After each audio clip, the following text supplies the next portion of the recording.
السلام عليكم خوتي العزاز، تحياتي للجميع الأحرار. نطلب منكم يا خوتي قبل ما نبدا تحلوا ودنكم مزيان وتسمعوا معايا مزيان. كيقول لك اللي كيحفر شي حفرة، اللي كيحفر حفرة الخو يطيح فيها. هذا حوار في واحد القناة، في واحد البث في تيك توك بين جزائريين وأعضاء من بوليزاريو أو من أبناء البوليزاريو. سمعوا مزيان الحوار بيناتهم كيفاش غادي يدور وكيفاش البوليزاريو غادي يدوروا على الجزائريه بواحد الطريقه غريبه. تصنتوا معنا، هو فيه شويه ديال الضحك صراحه. هذه قضيه بوليزاريو هي في الامم المتحده، صحيح؟ نعم. ممتاز. شوفي اختي، فكري معايا بالعقل. اذا غدوه عقبه قال الامم المتحده قالت الصحراء مغربيه، احنا وين نروحوا؟ تروحوا تعيشوا مع المغاربه. لا، المغرب تقبل؟ اسمع دي، سمعوا خوتي من شوفي اختي شو الموريتاني لكم الجنسيه وتعيشوا معنا. لا مش لكم الجنسيه الجزائريه وتعيشوا معنا. اتصالات بدول كبيره عندها قدره انها تتبنانا وتبني لنا مدارسنا كلها بالمجان. ثمنا ما كاينش ثمنا اي والله نهار اللي شوفي نهار اللي ان شاء الله نحروها وتصير على الاوراق بلادنا راح نبنيها. عندنا اللي يبنيها لنا. ثم انتم راكم تجاهدوا على جال تندوف مش على جال اراضي. احنا فيها والله ما نمرقوا منها.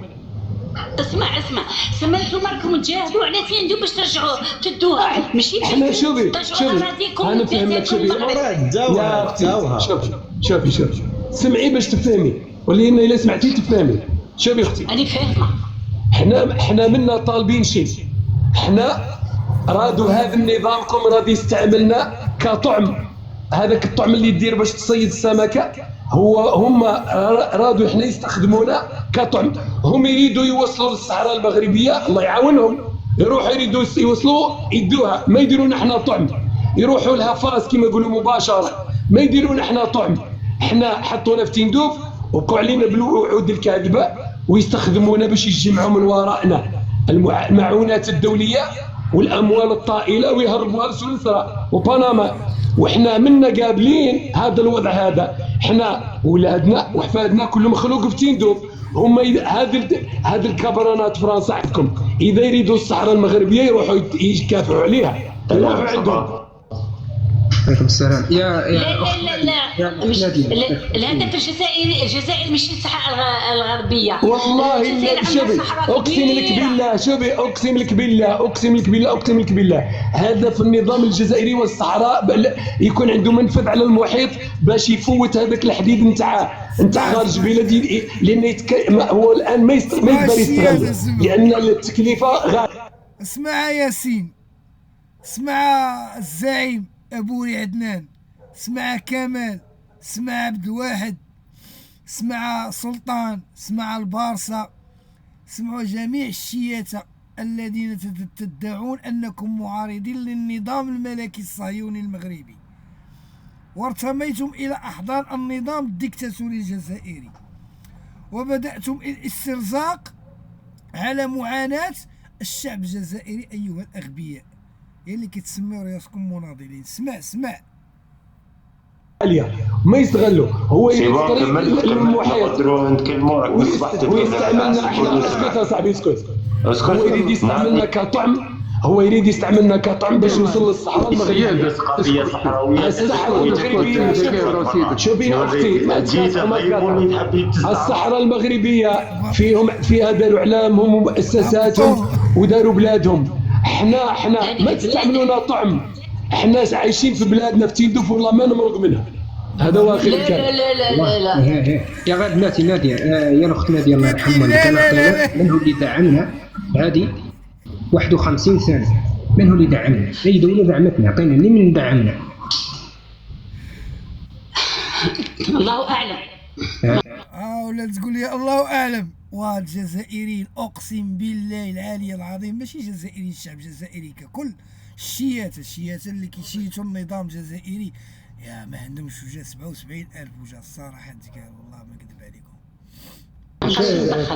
شات اللي دعمتنا هي الجزائر. النشوة ولا النخوة تقول النظام الجزائري اللي كان يدعم فيهم. صح صعب ما عندك ما الجرأة باش تقوليها. ما بغاش تقول لي النظام الجزائري اللي كيدعم فيكم، ما بغاش تقولها، قالت لي ما عرفت. راكي ساكنة في الأوروب وتحاول وتدافع على الجزائر. نعطيك على النظام الجزائري. نعطيك نقطة نهاية ولا رجوع فيها يا الأخت نادية. اللي دعمنا 51 سنة وطالعين 52 الجزائر يا غير دعمتونا بارك الله فيكم.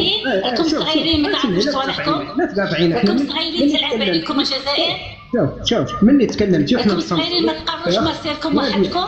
بحق عني قبطك في يدي واجعتك داك علاه 52 سنه نقولوا درك حنا 51 سنه دعمتنا جمهوريه جزائريه. اوكي هو حتى درك يا مثل جواد لا تدعمونا حق عنه ولينا حنا معانا بيننا وبينكم لا الحرب لا يتمرقونا نتوما منها. او تفضل محبوس انا مرقونا منها والله الذي لا اله الا هو. التندوف تخاف لا جيت تعشى عندك التندوف وما نبقاش التندوف. والله ان شاء الله ما يتدخل لا يتعشى بزاف عليك تندوف تدخلها. اش لا ولا يتعشى اش لا يتعشى. التندوف راك عايش في الحوش برك.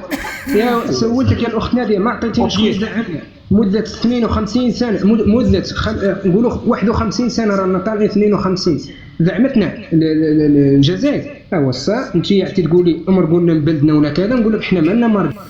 نكتفي بهذا القدر هذا. والله لا كوميك ديال الضحك مع الجزائريين اقسم بالله العظيم. الشيات بطبيعه الحال. يلا الشيات المغاربه راكم سمعتوا اشواقه ومازال مازال كتدعموا في النظام الجزائري. والله الا حشوموا مرقوا شويه وحشموا على اعراضكم. راه هناك في الجزائر شعب يعاني كما يعاني الشعب المغربي، خصك تعرف هذه. تحياتي للجميع والسلام عليكم.